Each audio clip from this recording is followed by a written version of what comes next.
HSBC presents CNBC-TV18 Future Female Forward, the Women's Collective. When this journey began, actually the first change that I saw was in the crew rooms, where certain changes were made to make it more gender neutral. I mean, that's on the lighter side, because crew room used to be a place, all male, chill out location. Like you said, journey began in 91, and by 93, the first batch of women officers joined the Indian Air Force, and they were the engineers. And within 1 year, we already had them in the flying branches, both helicopter and transport. And by 96, we had them in all the ground duty branches. The initial tenure was only for 5 years. Why? Because military has been traditionally a male-dominated sector. So we wanted to take it slow. And at the end of 5 years, depending upon how they adapted and how the military adapted to them, the idea was to grant them extension. But at the end of 5 years, we did not have enough data, so the scheme was extended. And then, like life, unexpected things happened. Kargil conflict broke out, and whatever changes that were anticipated had to be frozen. Immediately after Kargil, we had the Kargil Review Committee, and followed by the Ajay Vikram Singh Committee for cadre restructuring. So whatever changes that were anticipated were actually put on hold. The real change began from 2010, when the women were granted permanent commission for the first time. 2015, the first batch of women fighter pilots joined in, but the pace of change has actually snowballed in the last 3-4 years. You know, the woman in fighter stream has been made permanent. Girls have started joining Sainik school. Even NDA has been open to girls. So I was in NDA just 2 months ago for the passing out, and there I saw young, bright girl cadets marching shoulder to shoulder with their boy counterparts. In fact, we must tell the audience that the Air Force is open to women in all combat roles. Yes, absolutely. So today we can very proudly claim to be gender neutral. There is no branch or avenue that is not open to women. Absolutely.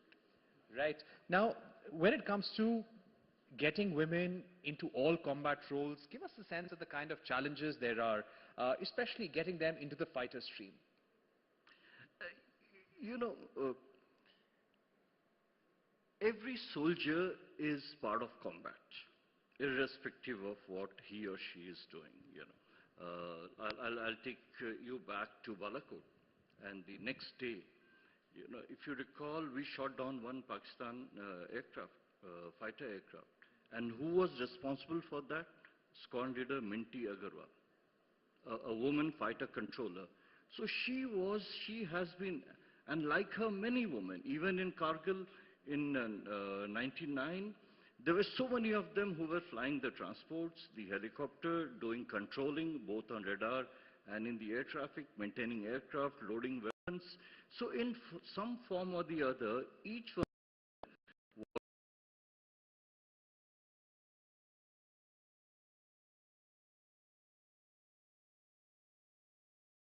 attached to it, the dogfight, the fighting of missiles. But as far as we are concerned, each one of them is a combatant in their own right. You're very right. And as you were hearing Air Marshal Jha, the achievements of Group Captain Shakti Sharma, Wing Commander Deepika Mishra, and Squadron Leader Sindhu Reddy, it's quite clear that if a women Air Force officer is flying a helicopter into a rescue mission in a cyclone-affected area, into a flood-affected area, it's as much a combat operation as doing something on the border. Absolutely, absolutely. The risk element involved, the challenges are as many. Give us a sense of what is the kind of numbers, the increase in applications that you're seeing over the years. Is there an increase in applications when it comes to women officers over the years? Are you seeing an increase? Yeah, today, and we take 2 batches every year, at an average between 30 to 50,000 per batch, they apply for joining the Indian Air Force. And unfortunately, we are able to take so few of them. Yeah. But because we are limited by our cadre strength, and we possibly can't take more than that.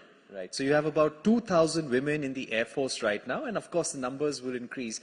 Ladies and gentlemen, you must have a look at the Disha page of the Indian Air Force, where they're actually encouraging girls, young men to join the Air Force. And that had a very interesting poster some weeks ago, that of 3 women, and all of them were urging the youth to join the Air Force. So 3 women on a poster for the Air Force for recruitment. Are women the ambassadors of the Air Force when you go to different places in the country to recruit women and recruit men? Absolutely. They are our poster girls, So we are very proud of their achievement. We are very proud of everything that they are doing, during training, during operations, bringing in change. They are leading from the front, from wherever they are. And there is all the reason for us to showcase them as role models for the youth of the country to join. Right. Now, speaking about the kind of interest that your women officers have in joining combat roles, I've heard that many of them were very interested in getting into the Garud, which is the special forces of the Indian Air Force as well. Tell us about that, sir.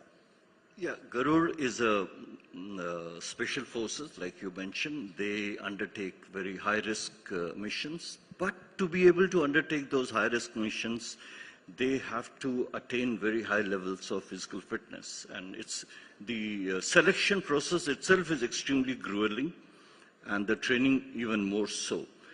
Garud Force is open to women. We have had women who have applied for that.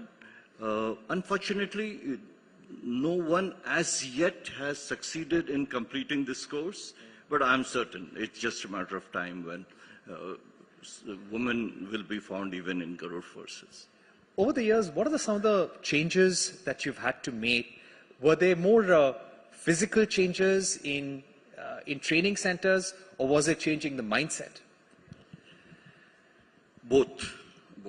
The physical infrastructure was the simpler change. It's just a matter of having adequate funds and a place to create toilets and changing rooms and so on and so forth. Mindset was more of an apprehension in our mind. We did feel that male-dominated military attitude, male would find it difficult to accept women as equals. In fact, we were more apprehensive that the younger or the personnel below officer rank may find it difficult to accept women as their officer leading them. But we have realized over the period that most of these apprehensions were unfounded. It has actually given us a lot of confidence, gladdened our heart, and that actually has given us confidence in inducting women as Agniveers. It was easier than we actually had anticipated. When we speak to corporate houses and ask them this question, and I'm sure we'll ask this question through the evening, what do women bring to the table? Why is it so important to have gender parity?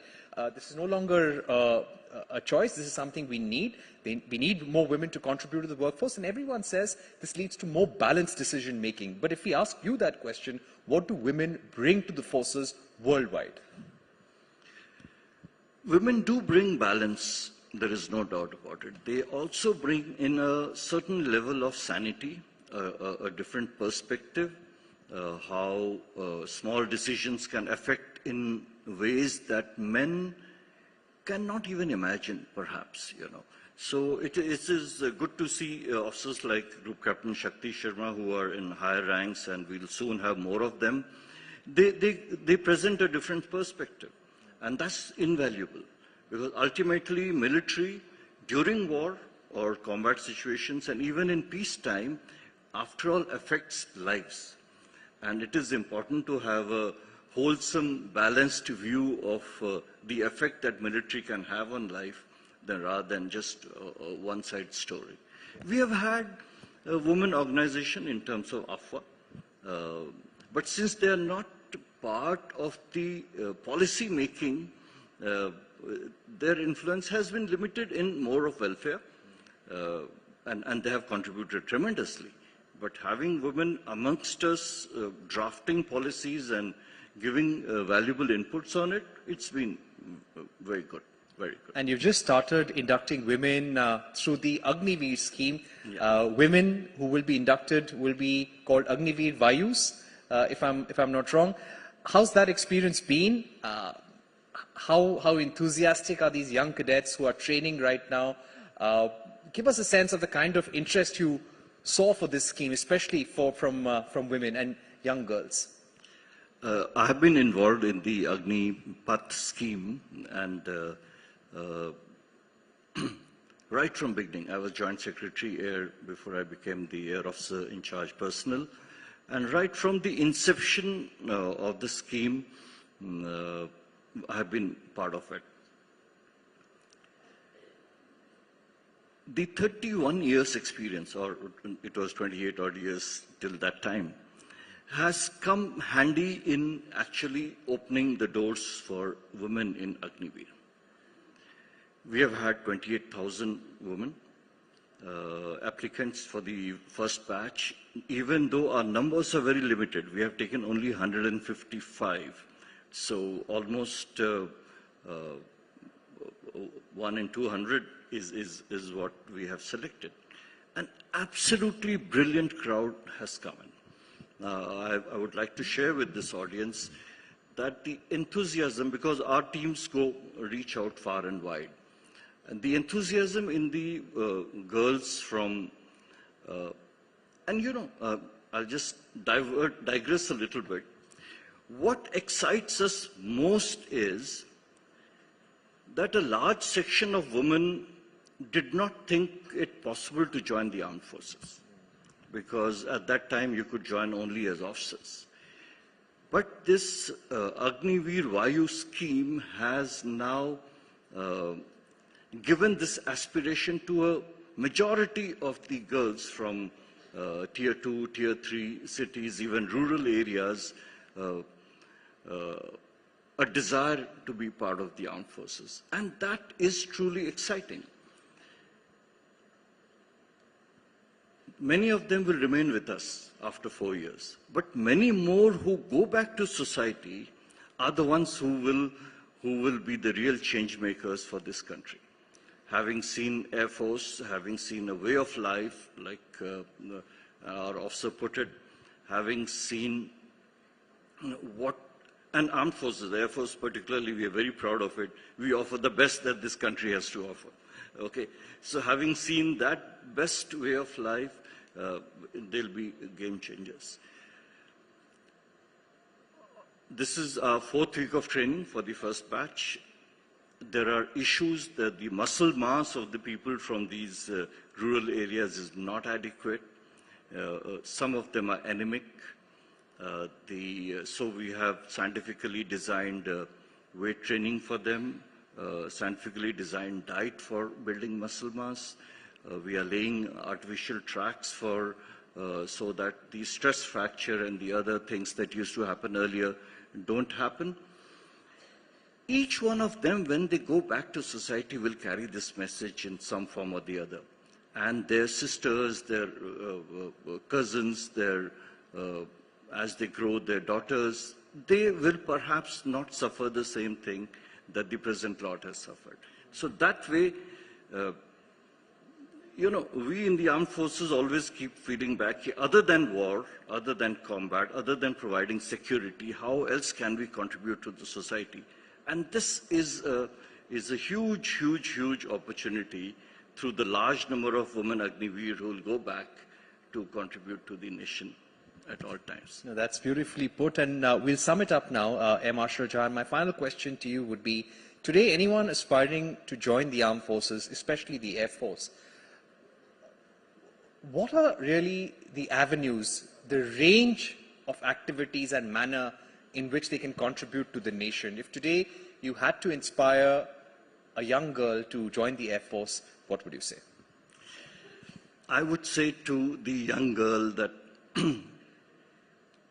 everything that you see in the air, fascinating, be it Rafale, C-130, the Sukhoi 30 doing aerobatics, the Sarang helicopter team, and one of the officers here has been in Sarang, the Suryakiran, and disaster relief. If you have seen helicopters coming to your village and rescuing people in distress, if you've seen transport aircraft getting oxygen when the COVID wave was on, whatever you've seen has excited you.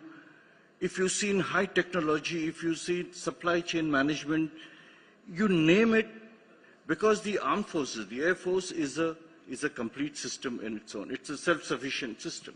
So from high technology to accounting to leadership, everything is here, including sports, including adventure. You name it, and it's there for you within the Air Force. And at the same time, you are doing a service to the nation. All right, Air Marshal Jha, thank you so much for putting all of that into perspective for our audience. That was a wonderful conversation, and thank you very much for joining us all the way from Delhi. Air Marshal Jha, Air Officer in charge of personnel, handling recruitments and training of all women in the Air Force. Thank you once again. Thank you. Thank you so much, sir. Thank you, Parikshit.